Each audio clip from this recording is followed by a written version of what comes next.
And now, the man who makes Doctor Who look like a small brown stain. It's Jason King on Kung Fu Hot Dog. Well, hello ladies and gentlemen. This is going to be the first of hopefully 3 videos today, if I can get my ass in gear and get that production line rolling, but bounding into comics. Oh, they're talking about one of my most beloved TV shows, Daredevil on Netflix. You know, when Netflix were actually taking the superhero genre pretty seriously with the Marvel canon, but of course, Disney Plus came in and derailed that whole process. And of course, the actor Vincent D'Onofrio, who for me is the best Kingpin ever. Of course, we did have Ray Donovan actor Leo Schreiber in the Spider-Man game in 2018, giving a pretty good performance as well. Kingpin actor Vincent D'Onofrio recently took on the role in Disney Plus's Hawkeye series. Claimed that the Netflix Daredevil series was cancelled because of Marvel Studios' plans for Disney Plus. Well, it's not a claim. I mean, that was actually chronicled. It was mentioned. I knew that coming as well. And I was just so pissed off when I heard that. I thought, are you kidding? D'Onofrio made an appearance on the Marvel News Desk podcast where he was asked about Daredevil Season 3 and that show's cancellation. Did you feel like there was something left undone, or were you okay that you found out that there wasn't going to be anything beyond Season 3 on Netflix? A pretty dumb question, because I'm pretty sure the answer he's going to give kind of exemplifies what I've just said. I don't think any of us were okay, the Kingpin actor answered. I think we were like, oh, okay, we had a hit show. And now it's gone, you know? But shortly after that, at the same time, the group #Save Daredevil, which I was part of, and very proud to be as well, started to rise. We started to learn, the cast, most of us I believe, but I know Charlie and I for sure, and Debs and Eldon, who plays Foggy Nelson, we started to learn the reasons why that happened, and so we understood what Marvel was doing because of Disney Plus coming out. No, what it was, Disney Plus didn't like the success that Netflix were having with The Punisher, Daredevil, The Defenders, Iron Fist to a degree, but I do like that show for different reasons. And of course, that image here is really good. You got Vincent D'Onofrio, you got the Kingpin rather, wiping blood off his face, because again, you don't see that in Hawkeye. All right, D'Onofrio continued. When you're in this business a long time, like we've all been, it kind of makes sense business-wise. What didn't make sense to us was why we wouldn't continue that show, or the idea of how that worked and how well it worked, you know? See, there is a little bit of bitterness there, because you can tell by the third. I've always said, when a series starts off and by the time you get to the 3rd season, I'm thinking of Buffy the Vampire Slayer for me, because when I hit Season 3 and you had Eliza Dushku as Faith, I thought, yeah, this is going to be a kick-ass season, and I was right. Conceptually, I think we were disappointed, but I think we all understood what was going on, and that was sort of inevitable. In this business, you learn to accept things because you know it's a business in the end, and there's nothing you can really do about it, D'Onofrio said.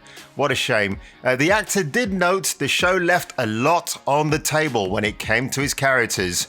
One of the things about losing the opportunity to do a 4th season was that I know that Charlie feels the same way, and I know he'd be comfortable with me speaking for him because Charlie and I are friends.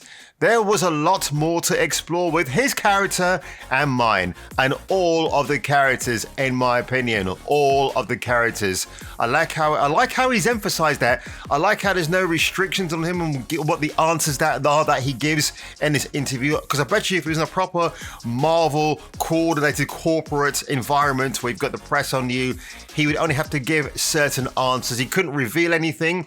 And we just hoped that one day we would be able to, and it turns out I've been able to do Hawkeye now.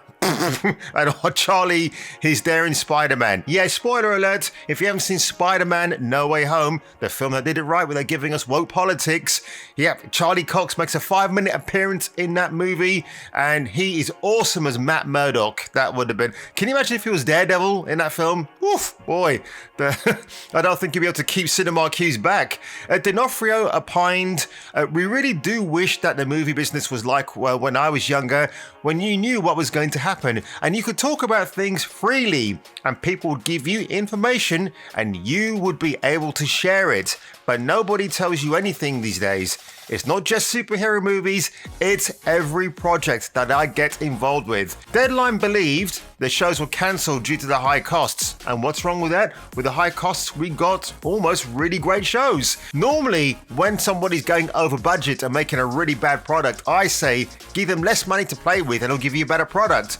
But in this case, the showrunner was so great on Daredevil and had everything in check. Nobody complained. Everybody loved the show. The viewing figures for Daredevil, and they still continue to be great today for that show because people go back and rewatch it. They added when the initial deal with Marvel and Disney was made by Netflix 5 years ago, the company, desperate to gain big draw content, laid out the big bucks for the series, of course, which it never owned. Okay, that's the catch-22.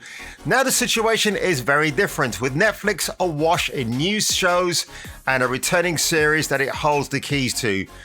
Oh boy, yeah, it's a real shame actually. I mean, just to see how Vincent D'Onofrio and his character has just been deconstructed in Hawkeye, a TV show not about Jeremy Renner as Clint Barton, but about Kate Bishop and Echo, because we do love those characters, don't we? Oh my God.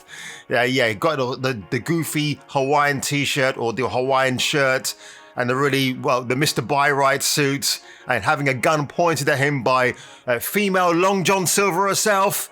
Echo, because he killed her father. It's like, oh God, please give me strength. But Bob Chapek, by 2024, he wants Disney Plus subscribers to have 260 million subscribers. Yeah, I kid you not. He said that in an annual report recently. What an absolute joke. That ain't gonna happen, Bob, if you keep giving us diverse content, not giving us stories about superheroes and decent ones at that, and not shoving in the message every single way possible. We might be okay with that, Bob, but at the moment, and with Susan Arnold overseeing everything Chapek does, I wonder if she's going to go for the feminist agenda, or if she's got a business head set firmly in place and realizes, no, we got to give the customers, the consumers, what they want. So who knows? So folks, if you enjoyed this quick video today, please smash that like button, hit the subscribe button right in his ghoulies, and I'll see you on the next video.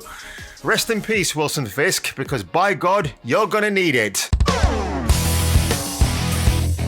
Like and subscribe, or get your nuts Krogan crushed with Jason King.